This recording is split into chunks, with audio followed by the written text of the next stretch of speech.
Welcome to LobbyComply Pod from State and Federal Communications, your source for lobbying, compliance, ethics, campaign finance, and election news from across the country. I'm Joe May. The FEC published the 2023-2024 election cycle contribution limits, which have been indexed for inflation. The individual and non-multi-candidate PAC contribution limit to federal candidates increased from $2,900 to $3,300 for both primary and general elections, allowing for a total of $6,600 for a federal candidate. The limits on contributions by individuals to national party committees increased from $36,500 to $41,300 per calendar year. Individuals may now contribute $123,800 per calendar year to committees of a national political party for presidential nominating conventions, to committees of a national political party for preparation for and the conduct of election recounts and contests and other legal proceedings, and to committees of national political party for the construction, purchase, renovation, operation, and furnishing of one or more buildings for party headquarters.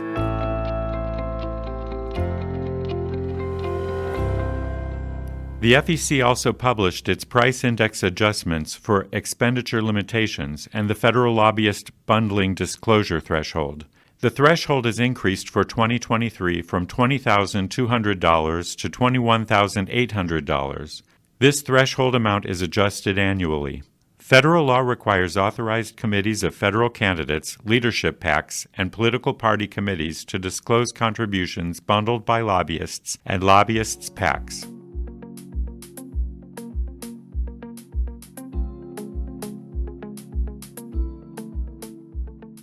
In Pennsylvania, Democrats control the state house after winning 3 special elections. The single-seat majority represents the first time Democrats have controlled the House in over a decade. Joe McAndrew, Abigail Salisbury, and Matt Gergely won elections in Districts 32, 34, and 35 and will serve until the end of 2024. The Florida legislature has ended its special session. Legislators passed bills supporting state control over Disney's special district, migrant flights, and police election units. The bills will now be sent to Governor Ron DeSantis, where it is expected he will sign the bills into law. Lawmakers will now prepare for the start of their upcoming regular session on March 7.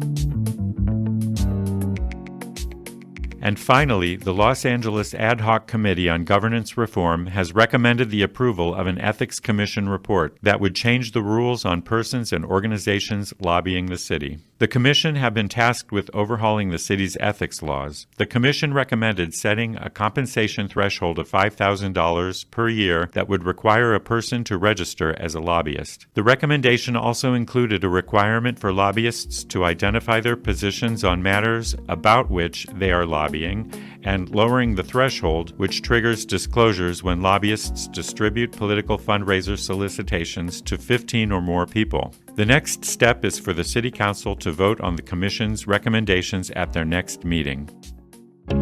Thanks for listening to LobbyComply Pod from State and Federal Communications. For more news, visit lobbycomply.com. To learn more about how we can guide you along the road to compliance, visit stateandfed.com. LobbyComply Pod is produced by Joe May and John Spontarelli.